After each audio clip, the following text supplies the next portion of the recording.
Hey guys, welcome to your 3ds Max isometric modeling tutorial.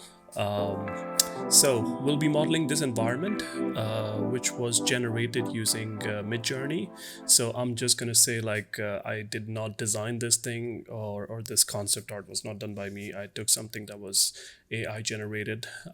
So yeah, I'm not gonna take credits for this.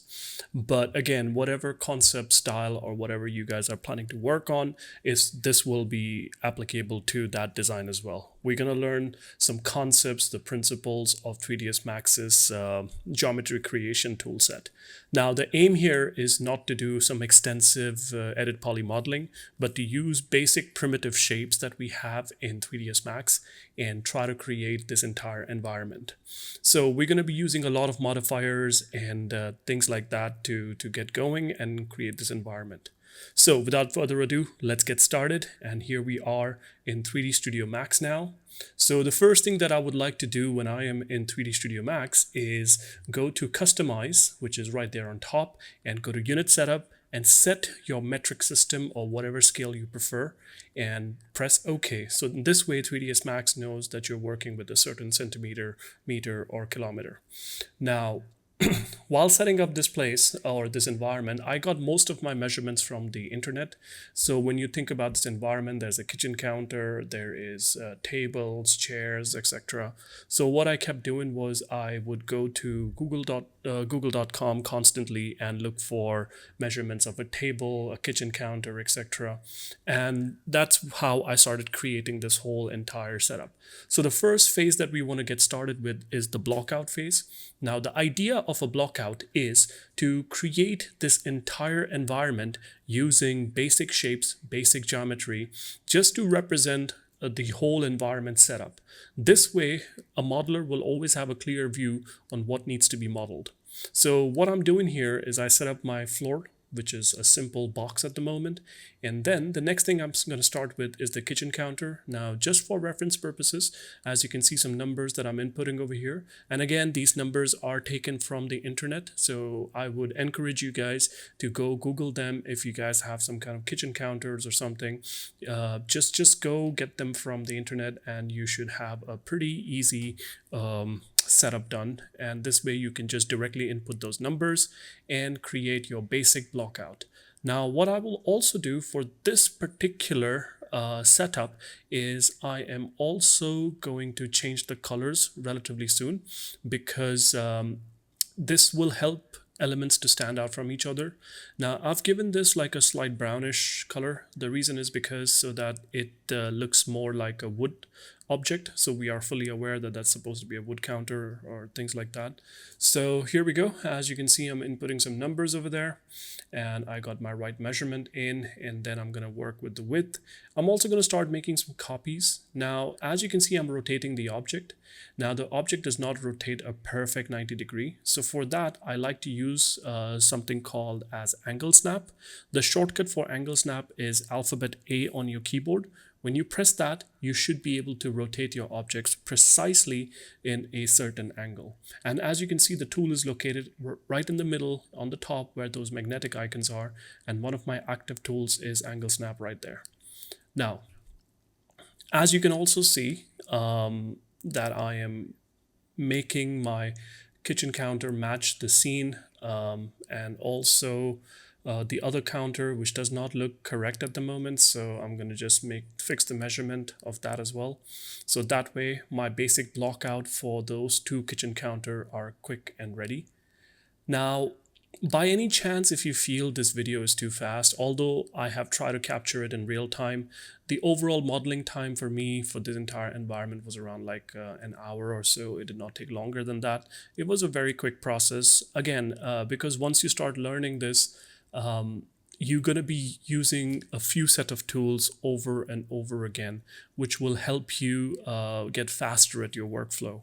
And like I said, we want to make sure that we use editable poly the least as possible. We're not focusing on modeling hardcore at this stage.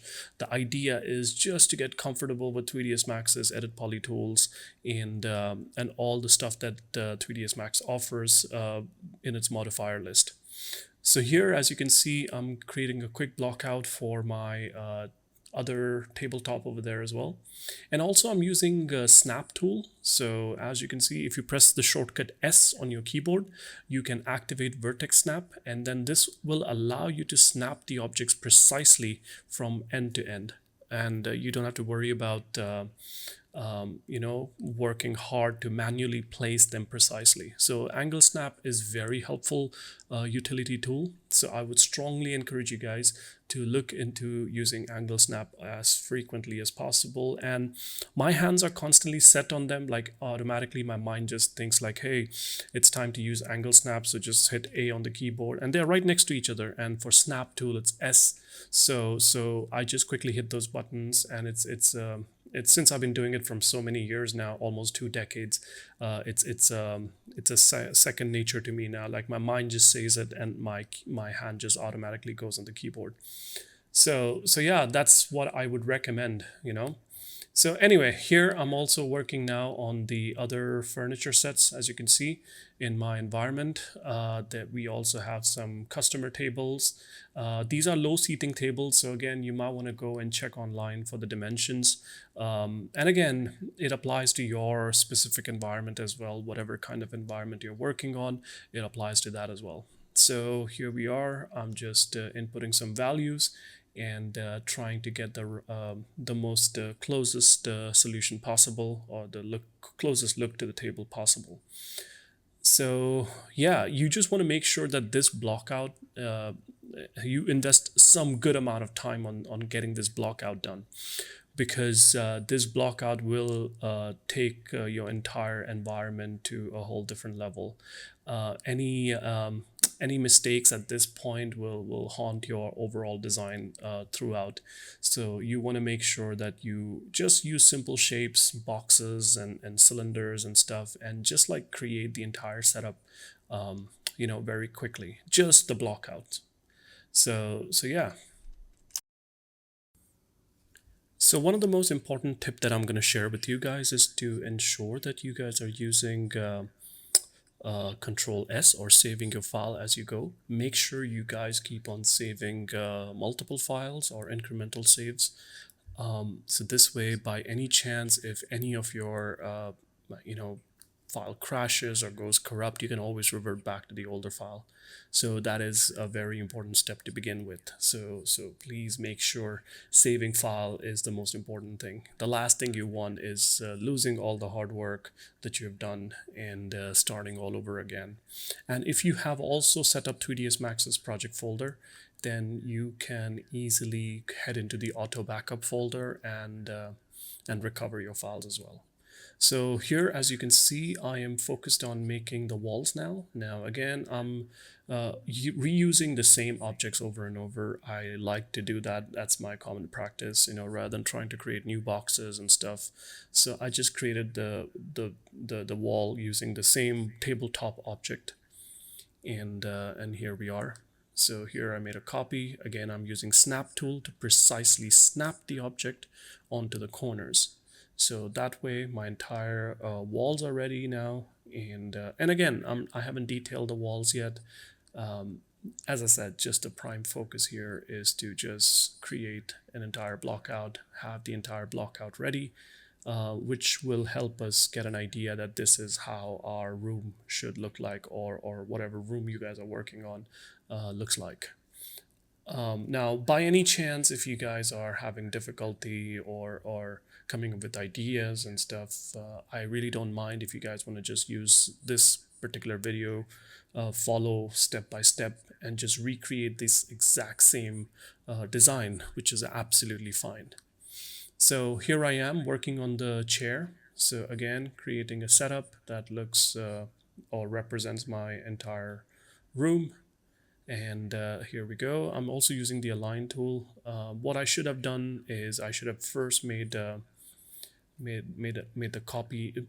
Before making the copies, I should have just made the table and the seat block out and then made copies. But it's fine. Whatever, this also works. So here we go. Those are the chairs, and then the other object also needs chairs. So I'll just simply take these three guys and just copy it.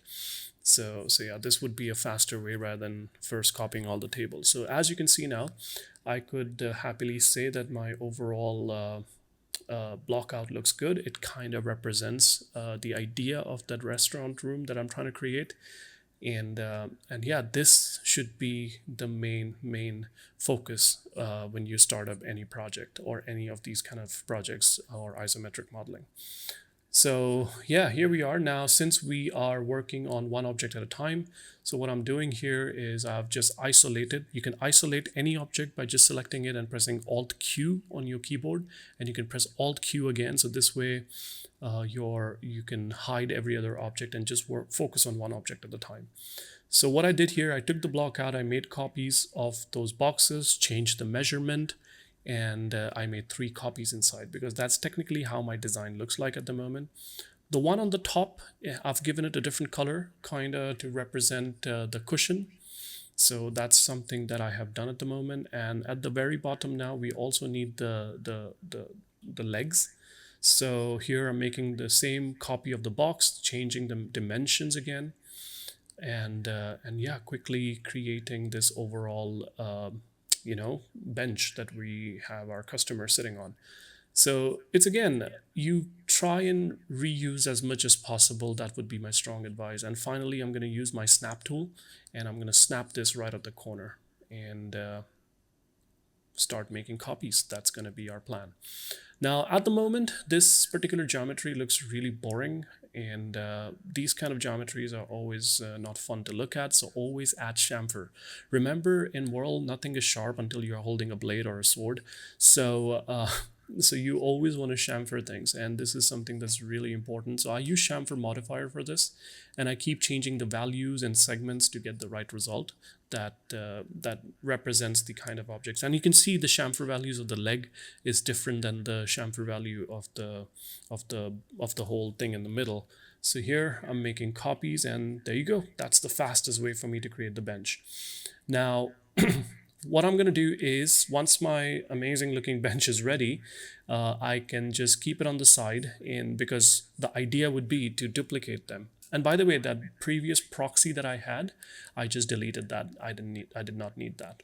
So I just got rid of it, because it's been replaced by the new model now, or the exact looking model that we wanted. So now comes the table, and we can start working on the table as well similarly. So again, press Alt Q to isolate your model, and then you can press Alt X to make it transparent as well. So that way, whatever you're modeling, you can see what's happening inside. So now, to start with my table, I want to make sure that I get a very nice looking tabletop.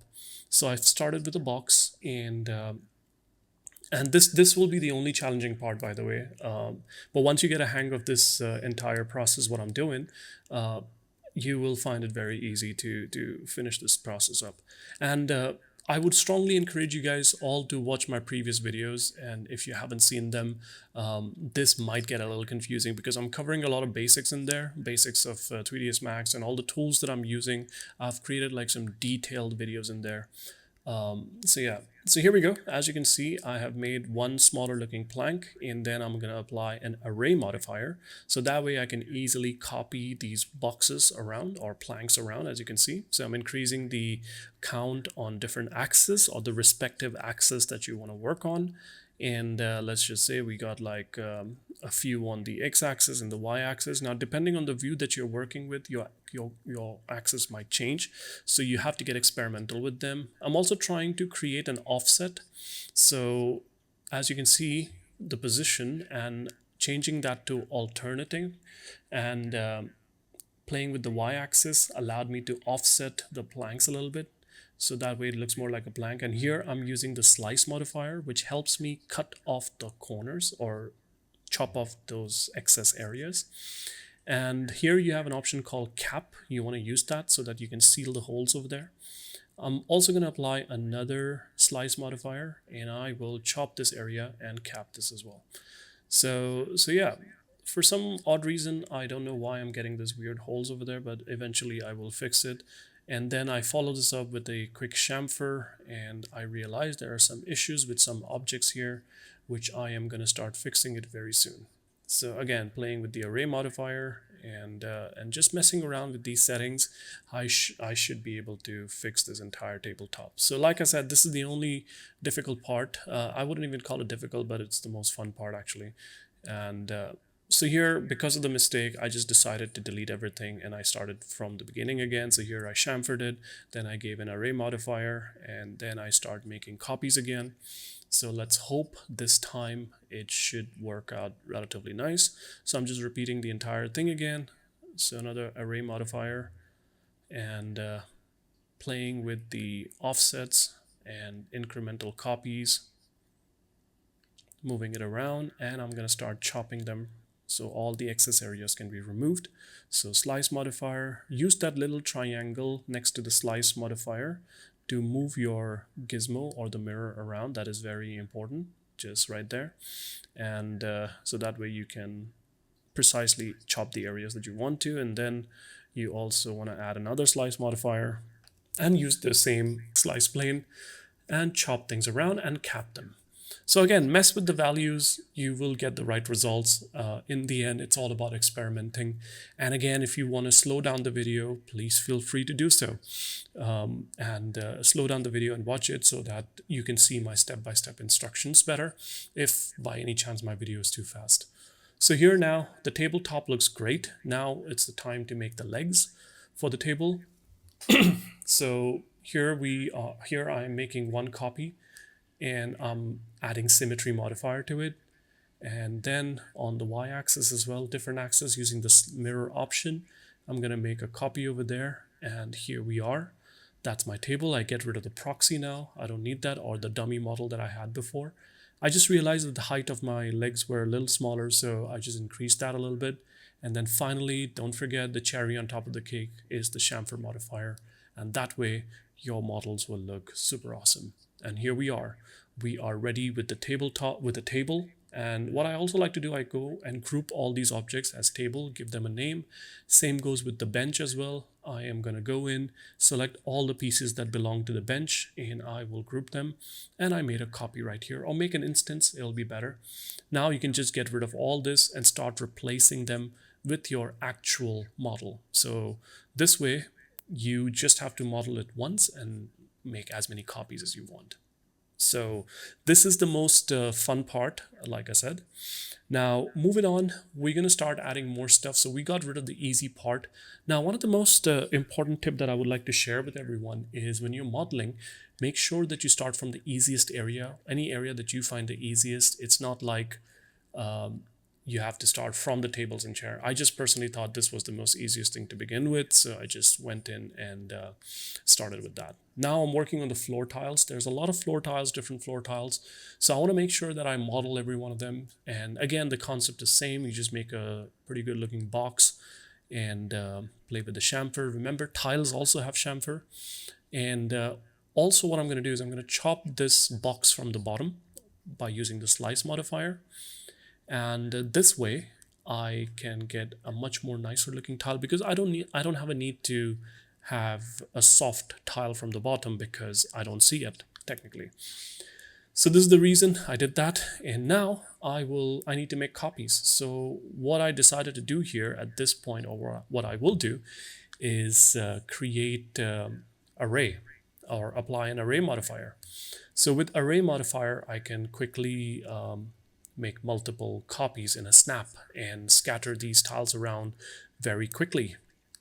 So you can see it automatically does 5 copies, and then I'm just gonna increase the number to make it fit in my environment, and there we go. And I'm gonna do it on the other axis as well. So here my entire scene now is filled up with tiles, as you can see, and it looks pretty good. Now I also like to give a little bit of a human touch to them. So you will always notice when you go out, when you look at these floor tiles and everything, they're not super perfect. They sometimes have a little bit of offset. So using this rotation property, I like to randomly turn some of the tiles randomly, like a slight turn, not too much. So moving on from here, as you can see, we have finished the tiles, the floors. Now we're going to start working on this particular table. Now, again, I am pretty much doing the same thing. As you can see, the same process. I isolate my proxy object or my dummy object, and then I start creating boxes inside. Now, as per the design reference, what I see is this tabletop is also made up of planks. So I will pretty much use the same concept or the same practice that I did for the previous table. You can also copy the previous tabletop and place it here instead of redoing this again, and then just simply play with the array modifier, the size of the plank, and that would also work out. But here, since this is my first video for you guys, so I just thought of redoing this part. So once again, what I've done here is I have made a box, given a chamfer modifier with an array modifier as well. And array modifier allows me to make copies, whereas chamfer modifier creates that nice softness around it. And I apply another array on top. So this will allow me to make different copies, more copies on the different axes. Now, what I'll also do is to create an offset. So using the incremental value in the position or the alternating value in position transform, I'm just gonna offset my planks, as you can see. And then I will also give a very, very subtle amount of rotation. Again, not too crazy, but very subtle. So this way, again, it gives that nice uneven man-made or handmade kind of a look rather than a machine-made look. So again, this will be subjective. If your design requires it, then only do it. Otherwise, you're better off without that as well. I just thought I always like to push my designs a little bit more. So this is what I've done at random. I've given very subtle rotation. And then finally, I'm going to chop off all the excess area using the slice modifier by saying remove positive and cap the area as well. Same thing on the other side, just apply another slice modifier, place it right there, and then just simply cap it. So that way the holes are sealed. And now one tabletop is ready. I make a copy using my angle snap. I rotate it and I place it right there on the other table side. And once again, with the previous slice modifier, I can just use that. And I can just cut out all the excess area that's there, so it matches the base mesh that we have created at the bottom.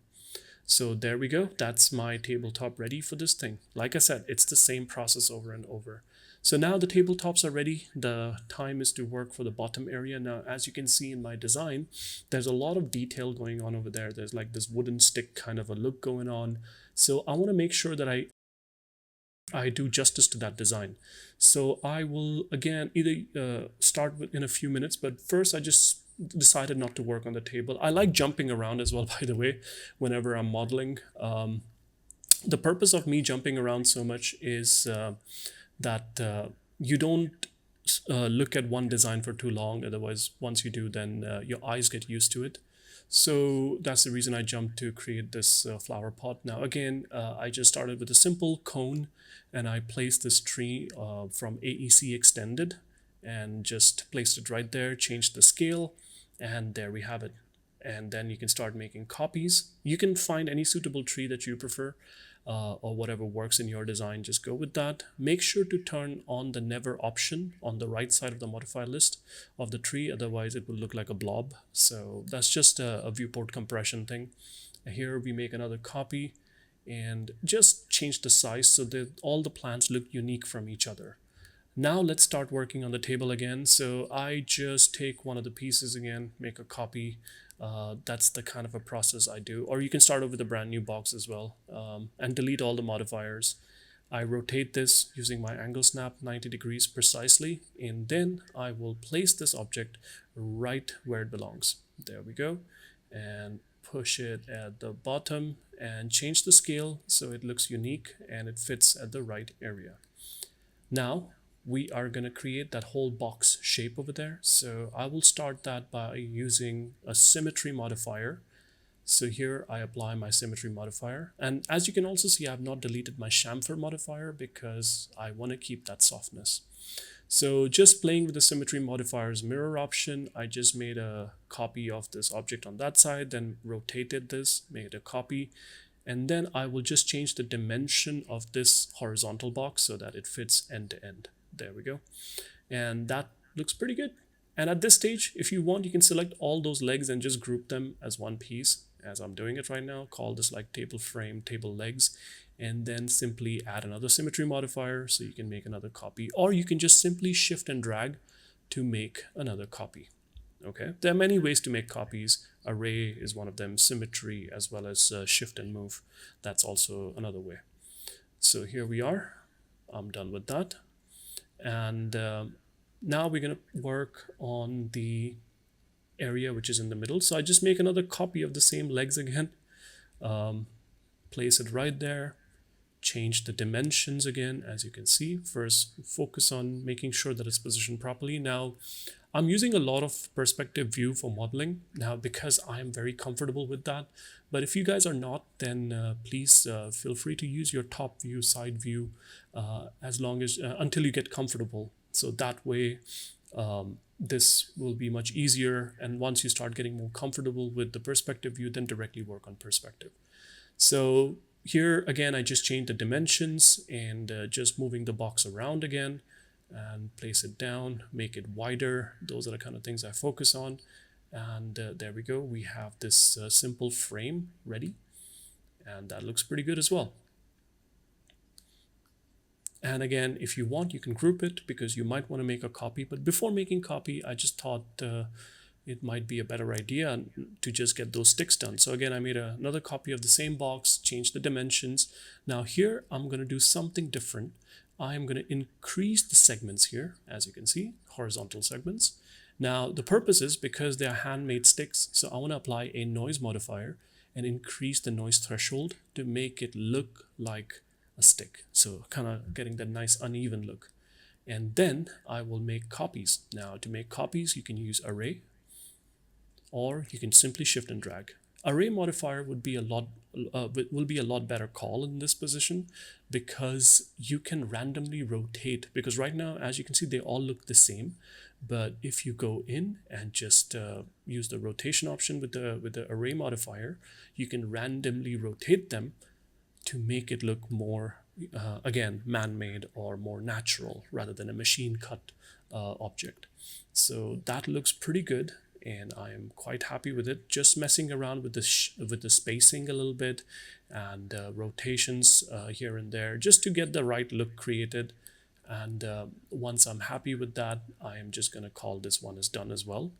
So like I said, I am reusing as much as possible rather than try to create new objects. So try to look for areas in your scene as well where you can reuse things as much as possible. Keep your eyes out for that because that helps you become faster at your workflow. So tomorrow or in future, when you guys are working on more challenging scenes, this would be like a second nature to you to reuse as much as possible. So same thing here now. I have to fill up this area as well. I don't like keeping it empty. So I'm just going to add in some planks here. So again, just changing dimensions, or I can reuse those same sticks. But this one, I just thought I'm going to keep a bit like machine made kind of a look. So we have more versatility in our design. And yeah, that's it. So it's you can always improvise on your work if you want to. You don't have to necessarily like stay to the T when you're working on these kind of designs. I mean, if you're working in a studio, definitely you want to accomplish the exact same result because the concept artist has done a lot of work. But because we're just practicing and we're trying to just get used to this whole process or the object creation process. So for that purposes, you can get a little creative here and there as well. So there we go. My table is ready, as you can see, and it looks pretty good. So moving on from here now, I'm going to focus on my other areas of the scene. So on the wall, I see there's this wooden frame. So I want to make sure that I create this amazing looking wooden frame as well in there. So for that, I just made a copy of the wall again, changed the dimensions, and I changed the color. This is very important so that it stands out. So that's the whole reason why I did that. You have a whole bunch of color selection options on the top right corner of the command panel, as you can see. So literally just using snap tool now, I am placing this wooden frame where it should be, and I will start making copies in there. So again, the same process, recreate and copies, that's the way to go. And of course, chamfer now. Again, also how you make copies, it's completely different, like, you can use symmetry as I highlighted before, and you can also use shift and drag, or you can also use array modifier. Now in this situation, array modifier will not be the best situation to work or best tool to work with. So that's why I'm manually making copies by just simply holding the shift key on my keyboard and moving the objects around and rotating them as well. So that allows me to make copies. So as you can see, I am finishing up the entire frame, and here I made another copy to make it fit on the other side of the room. So this way we have this entire layout ready. Now wherever you see some issues with the dimensions and stuff, please feel free to play with the values and tweak them. Now I also made a copy of the horizontal frames and brought it down in the middle. So this way we have this nice middle partition where we can also have a nice lining for our window. Now to create the window, I have to use editable poly. So simply select your object, right click, and you can see an option called convert to edit poly. And that will allow you to tweak this object. And then on the ribbon on top, you can see there's a tool that's highlighted, which is called the Swift Loop. And your shortcut for Swift Loop is Alt-1. If you use that, you can then manually make these cuts where the window opening would be. So I'm adding lines accordingly where I'm going to add those window cutouts. And once that is done, I'm just going to select these polygons. And then using the move tool, I'm just going to hold shift and drag, and it pops a hole immediately. So that's the most simplest thing to do. So again, I did the same on the other window as well, as you can see. And here as well, we have to do pretty much the same thing. So cut using your Swift Loop. And then finally, just select your polygon and then hold shift and made it go through the wall. And that will make a cutout for you. It's as simple as that. So we have our windows ready, and now we can focus on more smaller areas. Now, this one concept of modeling that I always believe in is like whenever you're modeling, try to work on bigger shapes first very quickly. And once your bigger shapes are done, then try to go for the smaller things. Those are the details. So this is a concept that applies in any kind of modeling. No matter what kind of modeling you do, if you do characters, environments, sculpts, whatever you do, they always recommend working on bigger forms.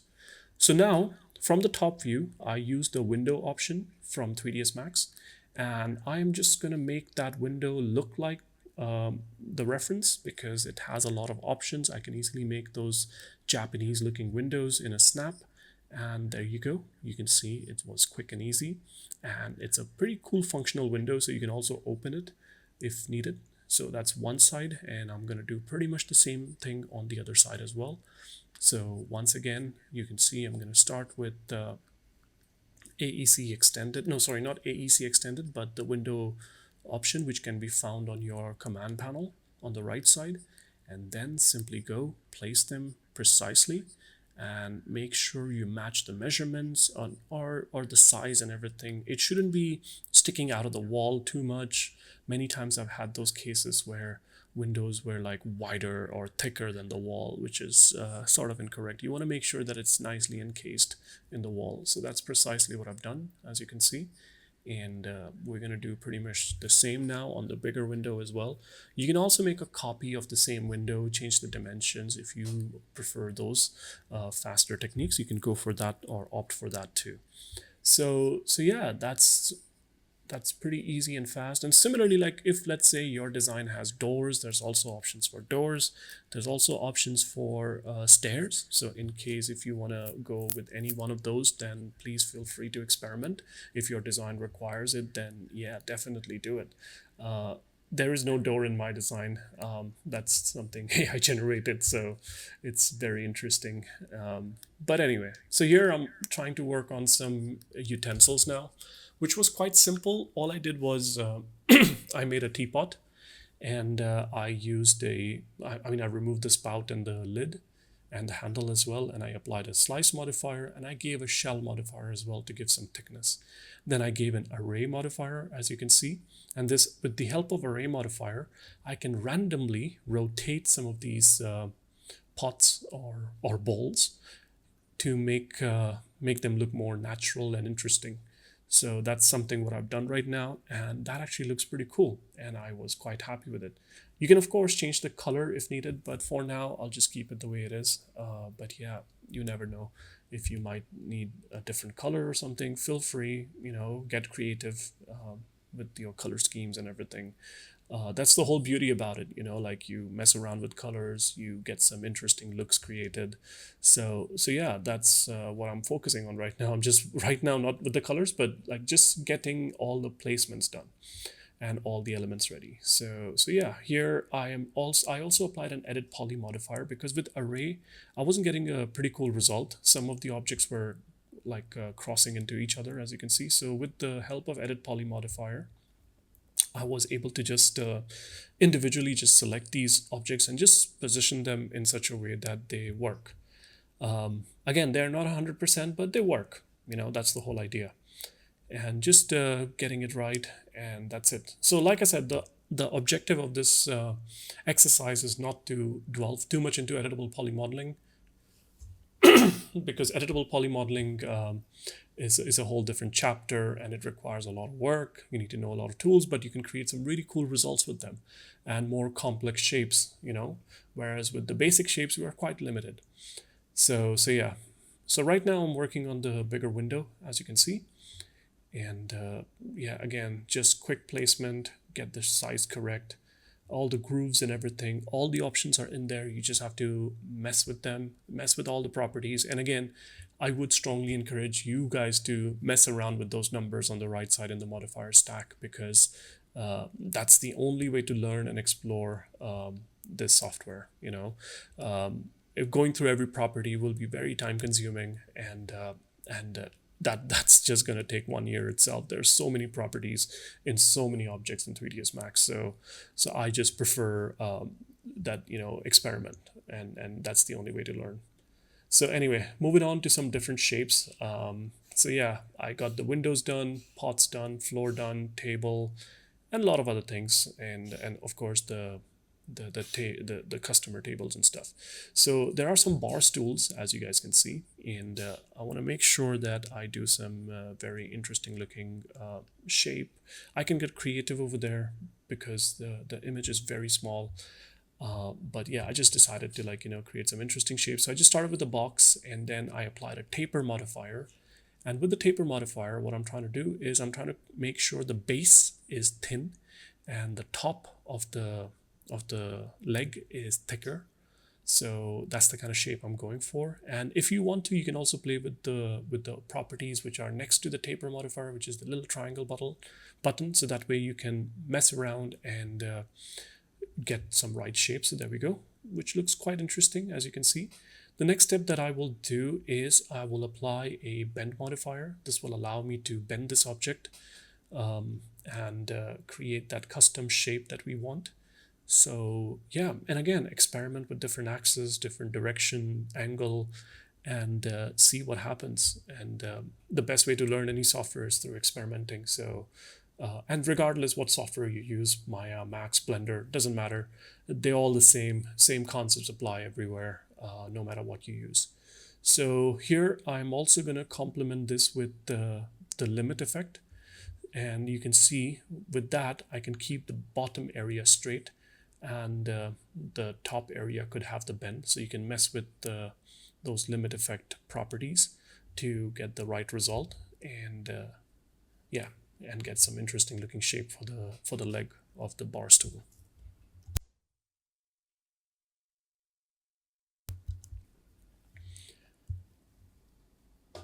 So here I'm applying a slice modifier. I want to make sure that I chop off some of the area as well. So at the bottom, I want to make sure the table base is flat and straight. So that's why I applied a slice modifier. And I'm also applying another modifier on the top. And that will help me to create that perfect cut over there. And finally, don't forget to add a chamfer modifier. And of course, play with the value. Initially chamfers might look really bad, so mess around with the amount and segments to define the right segment value or the corner shaping.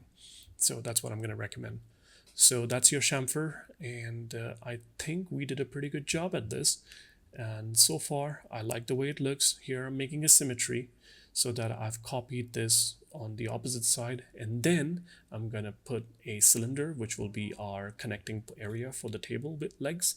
So this will be the base of the bar stool, or the seating area of the bar stool. So I'm just gonna get this object right there and then play with the symmetry of the legs again so that we get like right position, and we have positioned that correctly, and then hold shift and drag to make a copy, or shift and rotate to make a copy this time, and position that again. So here we got this interesting looking bar stool shape done. And now on the top, I also want to do the cushion, so it's pretty straight ahead. You can pretty much apply the same technique for what we did for the customer seating. Just make another copy, change the color, and make sure to chamfer. So those are the simple steps you guys can do to create the cushion.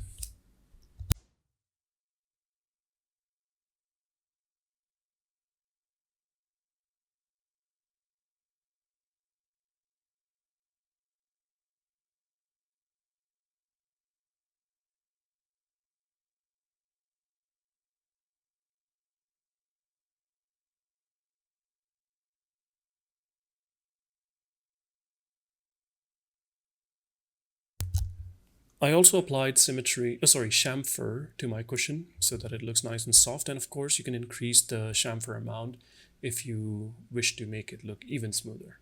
So now, as you can see, my bar stool is ready and I can just simply group them. Grouping is always nice. It allows you to move multiple objects as one single object.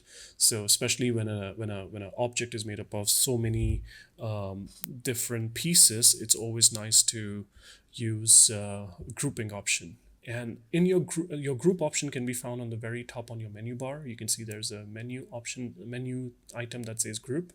If you go in there, you can also ungroup objects if needed, or you can open objects if needed, however you prefer. But make sure to use grouping. It's very important. That will help you move groups together as a single object. So I've made copies of my bar stool. I am just arranging them, and now I'm just working on the shape of the pot, and just making sure that it does not collide with the walls at the back, which is very important. So just moving things around a little bit here and there. So moving on from here now, as you can see how pieces are coming on together. I'm also going to work on more pieces of planks now, or wherever the wood needs to go in. So I also realized that on the wall, at the corners, there's a lot of detail going on in there. But before we get started with that, I will create some crates. Again, simple wooden crates are very easy to do. You just make copies of your wooden planks and just arrange them in such a way that they start looking like crates. So using like these simple shapes, you will realize that there's so much you can accomplish very easily, and yeah, just assembling those shapes together, and it will just overall give you this perfect looking object. So what I'm doing here is making multiple copies. I'm using shift and drag, and of course array may not be the best option, but you can try again, get experimental with them is what I'm going to say. So of course, once you make a crate, the sides are done, then you start working on the inside areas by making more copies. And we also need to ensure the corners are connected as well. So what I would also do is I made another copy of the plank, and going forward with that, I will make more arrangements. So as you can see now, this corner piece, making sure that there's some kind of an attachment. Otherwise, what will happen is like these crate boxes will look like they're floating midair, and that's the last thing you want. You want your designs to look believable. Also, there are some placement issues, so I'm just resolving that and grouping these objects together, as you see. So they're all in a group now, so it works as one single piece, and I can just place them on the table now. And you also want to make sure when you're placing elements on table, you want to ensure that they are not floating mid-air, because what will happen eventually when you add lights in your scene, those floating objects will be visible, And that's the last thing you want, because right now in the 3D view it may not be so evident, but lighting just pulls out all the details, and that way you might see a lot of errors in your shot. So you want to make sure just place them precisely. And here I am making copies of the bowl just to scatter some elements around in the shot. I'm making this bowl a bit bigger, in comparison to the other one, and just placing them again. To make the bowl bigger again, I just go down to the stack in the teapot and crank up the radius, and that way I get a bigger bowl that more looks more like a cooking vessel or something. So you can do those as well. And I also want to create like some food and stuff which is on the table. As you can see, there's a lot of cutlery in my design and stuff. So I also want to start using some simple elements to create those or to represent those. So yeah, but anyway, right now I'm just trying to focus on the cauldron, as you can see, and yeah, just creating these handles around to just make them look believable, you know. So that's the focus I'm going towards right now, and just placing it. Make sure you just stick it to the surface, and I'm using a torus over here, and you can slice the torus in half to make it look like a handle. So yeah, there we go. I made copy on that side, and there we have it. We have our perfect looking cooking pot ready as well. So yeah, as you can see, the overall scene is looking quite nice, and what you need to understand is the way we started. When you look at it as an overall picture right now, we started with bigger pieces. You know, we started with the floor, the walls, and stuff like that, and now we're focusing on the smaller areas. So those smaller areas are where the details are now. So always start with bigger pieces. They are much easier to tackle. And once those bigger pieces are done, then go for smaller things. So I always keep details for the very end. So here I am trying to make chopsticks. And again, very simple object to create using just a simple box, give a little bit of chamfer and a little bit of taper. And there you go, you got your chopsticks ready, which was very quick and fast. You can just make a copy of it and group them, give them a name. It's always nice to group your objects, as I always say, and give them names. And there we go, we have our chopsticks ready. So again, same concept applies here when you're working on the utensils and stuff on the table. Create like one set first and then copy them around all over the table. So that way you're not increasing your time, or you're working smart basically. So that's what I am doing here, as you can see. So I'm just going to do like one chopstick, one plate, and maybe a cup or something. And yeah, then once that is ready, then I'm just gonna, copy them all over the table. So that way it becomes more dense, and my shot looks more detailed. So here I'm also creating a chopstick placement tool. I don't know what's it called in real, but for this I'm just using a simple spear, and I am chopping it off using the hemisphere option inside, and using the symmetry option, and flipping the symmetry will help me create this pretty cool looking tool over there. You can see, just rotate the chopstick a little bit and just place it, and that's it. You're done with your chopsticks, which was the most easiest thing to do. And by the way, when I did the spear, I also scaled it on the x-axis, so that way it stretches sideways. It looks more like a pebble, rather than just a spear, because that might be boring. But again, if your design has a certain requirement, then go for it. So here I am placing like a mat, because most of the restaurants when you go to, you do have those mats, and then on top of that the food is being served. So I'm kind of creating that as well, and again trying to keep different colors so that it's easy to identify things. Here I'm starting with a cup, and you can see what I've done here is again made a teapot, got rid of the handle and spout and the lid. In that way I get this pretty cool looking cup. So basically the same technique that I applied to those bowls over there. You can also copy the bowls and start to work with them. Now also using a bit of slice modifier and shell modifier. Shell modifier gives a thickness, and then I'm increasing the radius, so that way I'm kind of getting like that soya dip bowls, so which is pretty cool in case if this is a Japanese restaurant, you want to have those soya dips and stuff. Um, so yeah, so again, using slice modifier, I chopped off a lot of the area. Again, with the teapot, again, I squeezed it down on the z-axis, I scaled it, and using slice modifier again, I am creating this plate, which was very quick and fast again. Um, that's it. My entire thing looks pretty good now. I think this is a good set. And then I can just select them, group them as one object, and make sure not to include the table in it because you don't want the table to be grouped with those utensils. And then finally just make copies, rotate the one on the opposite side because that's how it would be. So you want to turn a perfect 180 degree, I apologize, and you want to use angle snap for that. So using angle snap, you will get this perfect placement here. Now again, get creative. If your table has like more elements, think about what shapes can be used to create those elements. If in case you want to create like soy bottles or I don't know, tissue paper holders or whatever you want, get creative. So here I'm just reduplicating those table elements now, and then just placing them. So there we go. Our scene looks very nice now. It has more details in it. So that's something what you want to create when you are working on, or the approach you want to take when you're working on environments like these.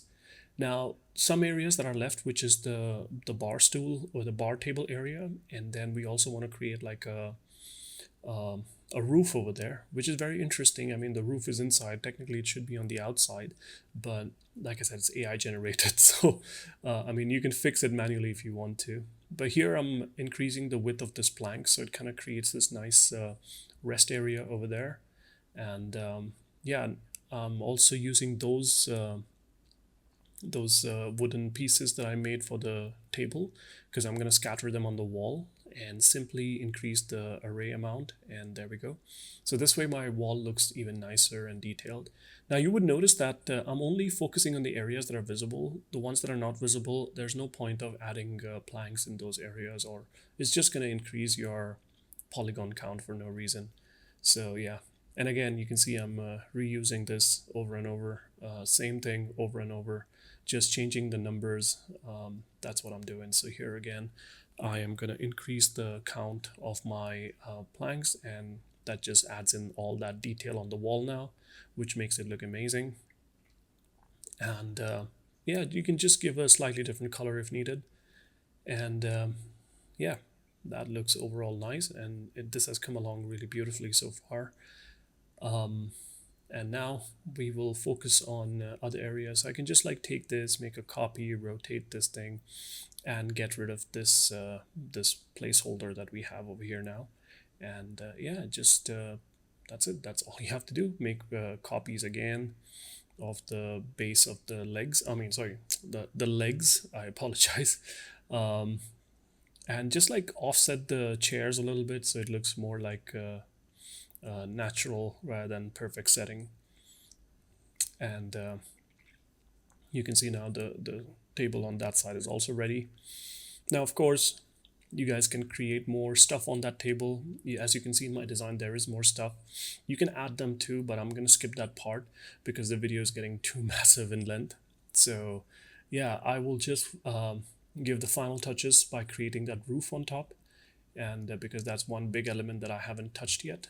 So I'll just create a box again because that shape does look like a box, and change the color. Apply like this modifier called skew, and that will help you create that look. Or you can also try taper in this case. Taper might also create some interesting shapes. So we just want to create like a slope. So this looks pretty nice, as you can see. And then I can go back to the box properties and change the dimensions. And again, I just experimented to see whatever works, and finally when I got the result, I am quite happy with it, and I'm just going to place it right there and there. Again, ensure that it's stuck to the wall. It's not floating midair, because otherwise it's going to create like weird artifacts when you start lighting the shot. And finally, we're going to add those, I don't know what they're called. Are they flags or curtains, whatever they are. And again, you can use cloth simulator if you know the knowledge of, but again, we're keeping this very basic. So I will just add a plane with some with colors, of course, and then we're going to add some segments to it. And we're going to use a modifier just to create a little bit of bump pattern. You can use noise if needed, or you can also use wave. So that way you create this nice, interesting look. So yeah, I mean, that's my overall take on this design. I really hope you guys enjoyed the whole process. Like I said, it's a basic topic. We're not going too crazy. We can definitely do a lot if needed, but this is just a beginner one. So keep it simple, keep it fun, and just enjoy the whole process and get creative. Think designs, think shapes, what shapes can be used to create a certain object. That's the primary goal of this entire exercise. And finally, you'll land up with a result like this. With that, guys, thank you so much, and I'll see you guys around. Take care.